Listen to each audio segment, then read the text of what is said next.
ನಮಸ್ಕಾರ, ಎಲ್ಲರಿಗೂ ಕನ್ನಡತಿ ಅಡುಗೆ ಚಾನಲ್ಗೆ ಸ್ವಾಗತ.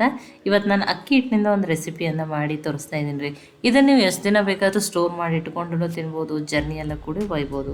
ಕಡಿಮೆ ಸಮಯದಲ್ಲಿ ಅತಿ ಕಡಿಮೆ ಇಂಗ್ರೀಡಿಯೆಂಟ್ಸ್ಗಳನ್ನ ಬಳಸಿ ಮಾಡ್ತಾ ಇದ್ದೀನಿ. ನನ್ನ ರೀತಿಯಲ್ಲೊಮ್ಮೆ ಖಂಡಿತನೂ ಟ್ರೈ ಮಾಡಿ ನೋಡಿರಿ. ಈ ಒಂದು ಪಾತ್ರೆಗೆ ನಾನು 1 ಬಟ್ಲಾಗಷ್ಟು ಅಕ್ಕಿ ಹಿಟ್ಟನ್ನು ತಗೊಂಡಿದ್ದೀನಿ. ಇದಕ್ಕೆ ನಾನು ರುಚಿಗೆ ತಕ್ಕಷ್ಟು ಉಪ್ಪನ್ನು ಹಾಕ್ತಾ ಇದ್ದೀನಿ. ಒಂದು ಅರ್ಧ ಸ್ಪೂನಾಗಷ್ಟು ರೆಡ್ ಚಿಲ್ಲಿ ಪೌಡ್ರನ್ನ ಹಾಕಿದೆ. ಅರ್ಧ ಸ್ಪೂನಾಗಷ್ಟು ಜೀರಿಗೆ ಪುಡಿಯನ್ನು ಹಾಕ್ತಾಯಿದ್ದೀನಿ. ಇದು ಹುರಿದಿರುವ ಜೀರಿಗೆ ಪುಡಿ. ಇಲ್ಲಿ ನೋಡಿ 1 ಸ್ಪೂನಾಗಷ್ಟೇ ನಾನಿಲ್ಲಿ ಬೆಣ್ಣೆಯನ್ನು ಹಾಕ್ತಾಯಿದ್ದೀನಿ ರೀ. ನೋಡಿ ಈಗ ಇದನ್ನು ಮಿಕ್ಸ್ ಮಾಡ್ಕೊತೀನಿ ರೀ. ಆ ಬೆಣ್ಣೆ, ಜೀರಿಗೆ ಪುಡಿ, ರೆಡ್ ಚಿಲ್ಲಿ ಪೌಡ್ರ್ ಎಲ್ಲ ಹಿಟ್ಟಿಗೆ ಚೆಂದಂಗೆ ಹತ್ತಲಿರಿ. ಅದು ನೋಡಿ 1 ಬಟ್ಲಿಗೆ 1 ಸ್ಪೂನಾಗಷ್ಟೇ ಬೆಣ್ಣೆಯನ್ನು ಹಾಕಿದ್ದೀನಿ. ಈಗ ಇದು ಕರೆಕ್ಟಾಗಿ ಇದನ್ನಾಗಿದ್ರೆ ಮಿಕ್ಸ್ ಆಗಿದೆ. ಇದಕ್ಕೆ ಸ್ವಲ್ಪ ನೀರನ್ನು ಹಾಕೊಂಡು ಹಿಟ್ಟನ್ನು ಕಲಸಿ ರೆಡಿ ಮಾಡ್ಕೊತೀನಿ ರೀ. ಒಮ್ಮೆಲೆ ನೀರನ್ನು ಹಾಕ್ಬೇಡಿ. ನೋಡಿ ಹಿಟ್ಟು ಯಾವ ರೀತಿ ಇರ್ಬೇಕಂತ ಹೇಳಿ ನಾನು ನಿಮಗೆ ತೋರಿಸ್ತಾ ಇದ್ದೀನಿ.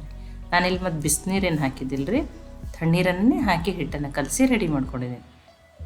ನೋಡಿ ಈ ರೀತಿ ಇರಬೇಕು. ತುಂಬ ಗಟ್ಟಿನೂ ಮಾಡಿಲ್ಲ, ತುಂಬ ಸಾಫ್ಟೂ ಮಾಡಿಲ್ಲ. ಈಗ ಇದು ಹಿಟ್ಟು ಕರೆಕ್ಟಾಗಿ ರೆಡಿ ಆಗಿದೆ ರೀ. ನೋಡಿ ಈಗ ಇದು ಹಿಟ್ಟು ರೆಡಿ ಆಗಿದೆಲ್ಲ ರೀ. ಇದನ್ನು ಹಿಟ್ಟನ್ನು ತಗೊಂಡು ನೋಡಿ ಅತಿ ಸ್ವಲ್ಪ ಹಿಟ್ಟನ್ನು ತಗೊಂಡು ಸಣ್ಣ ಸಣ್ಣ ಬಾಲ್ಸ್ಗಳನ್ನಾಗಿ ಮಾಡ್ತೀನಿ ರೀ ನಾನು. ನೋಡಿ ಈ ರೀತಿ ತೋರಿಸ್ತೀನಿ. ನೋಡಿ ಸಣ್ಣ ಸಣ್ಣನೇ ಮಾಡಿರಿ ಈ ರೀತಿ. ಇನ್ನೊಂದನ್ನು ಮಾಡಿ ತೋರಿಸ್ತೀನಿ.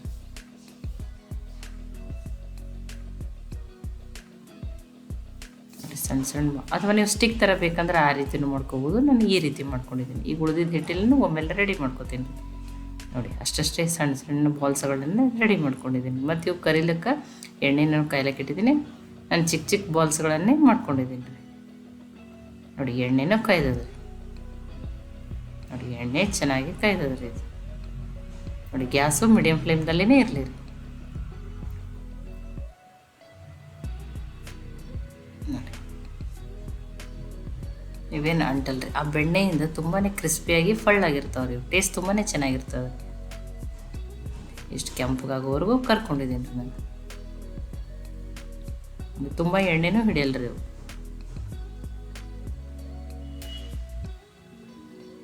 ನೋಡಿ ತನಕ ಸೈಡಿಗೆ ಇಡ್ತೀನಿ ರೀ ನಾನು. ಆಮೇಲೆ ಯೂಸ್ ಮಾಡ್ತೀನಿ ಇದಕ್ಕೆ. ಇದೇ ಎಣ್ಣೆಯಲ್ಲೇ ನಾನು ಒಂದು 2 ಸ್ಪೂನಾಗಷ್ಟು ಹಸಿ ಶೇಂಗಾ, ಒಂದು 6ರಿಂದ 7 ಬೆಳ್ಳುಳ್ಳಿ ಹೆಸರು, ಒಂದು 3 ಒಣಮೆಣಸಿನ್ಕಾಯಿ, ಸ್ವಲ್ಪ ಕರಿಬೇವು ಸೊಪ್ಪನ್ನು ಹಾಕಿ ಕರಿದ್ಬಿಟ್ಟು ತೊಗೋತೀನಿ ರೀ. ಇದು ಆಪ್ಷನಲ್, ನೀವು ಬೇಕಂದ್ರೆ ಮಾಡ್ಕೋಬೋದು, ಇಲ್ಲಾಂದ್ರೆ ಸ್ಕಿಪ್ನು ಮಾಡ್ಬೋದು. ಹಾಕಿರೋ ಟೇಸ್ಟ್ ಚೆನ್ನಾಗಿರ್ತದೆ ರೀ. ನೋಡಿ ಇವನು ಕರೆದವ್ರಿ. ನೀವು ಬೇಕಂದ್ರೆ ಗೋಡಂಬಿ ಅನ್ನೋದನ್ನು ಹಾಕೋಬೋದು ರೀ.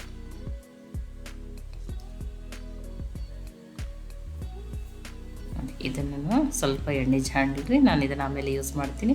ನೋಡಿ ತುಂಬಾ ಕ್ರಿಸ್ಪಿಯಾಗಿರುವಂಥ ಅಕ್ಕಿ ಹಿಟ್ಟಿನ ಚಿಕ್ಕ ಬಾಲ್ಸ್ ಟೇಸ್ಟ್ ತುಂಬಾ ಚೆನ್ನಾಗಿರ್ತದೆ ರೀ. ಇವನ್ನ ಹೀಗೇನೆ ಸ್ಟೋರ್ ಮಾಡಿ ಇಟ್ಕೊಂಡು ತಿನ್ಬೋದು ನೀವು. ಇಲ್ಲಾಂದರೆ ಇದಕ್ಕೆ ಇನ್ನೊಂದು ಸ್ವಲ್ಪ ಮಸಾಲೆ ಅದು ಹಾಕಿರೋ ಟೇಸ್ಟ್ ಚೆನ್ನಾಗಿರುತ್ತೆ. ಆ ಕರೆದು ಇಟ್ಕೊಂಡಿರೋದನ್ನು ಹಾಕ್ತಾಯಿದ್ದೀನಿ ರೀ. ಇನ್ನೊಂದು 1/4 ಟೀ ಸ್ಪೂನಾಗಷ್ಟು ರೆಡ್ ಚಿಲ್ಲಿ ಪೌಡ್ರ್, ಇದನ್ನು ಆಪ್ಷನಲ್ ರೀ. ನೀವು ಬೇಕಂದ್ರೆ ಹಾಕೋಬೋದು, ಇಲ್ಲ ಸ್ಕಿಪ್ ಮಾಡ್ಬೋದು. ಒಂದು ಅರ್ಧ ಸ್ಪೂನಾಗಷ್ಟು ಚಾಟ್ ಮಸಾಲಾನ ಹಾಕ್ತಾಯಿದ್ದೀನಿ ರೀ. ಈಗ ಇದನ್ನು ಮಿಕ್ಸ್ ಮಾಡ್ತೀನಿ ರೀ. ನೋಡಿ ಟೀ ಜೊತೆ ಅಂತೂ ಈ ರೀತಿ ಮಾಡಿಕೊಂಡ್ರೆ ಬೆಸ್ಟ್ ಕಾಂಬಿನೇಷನ್ ರೀ. ಅಥವಾ ಜರ್ನಿಯಲ್ಲಿ ಅಥವಾ ಟ್ರಿಪ್ಪಿಗೆ ಹೋಗೋ ಮುಂದೆ ಅದರ ಕಡಿಮೆ ಸಮಯದಲ್ಲಿ ಈ ರೀತಿ ಮಾಡ್ಕೋಬೋದು. ತುಂಬಾ ಕ್ರಿಸ್ಪಿನೂ ಇರ್ತವೆ, ಟೇಸ್ಟ್ನೂ ಚೆನ್ನಾಗಿರ್ತವೆ. ಈ ರೆಸಿಪಿ ನಿಮ್ಗೆ ಇಷ್ಟ ಆಗಿತ್ತಂದ್ರೆ ಲೈಕ್ ಮಾಡಿ, ಶೇರ್ ಮಾಡಿ, ಕಮೆಂಟ್ ಮಾಡಿ. ಖಂಡಿತನೂ ಟ್ರೈ ಮಾಡಿ ನೋಡಿರಿ. ಮತ್ತೆ ಒಳ್ಳೆ ರೆಸಿಪಿ ಜೊತೆ ಸಿಗೋಣ. ಎಲ್ಲರಿಗೂ ಧನ್ಯವಾದ.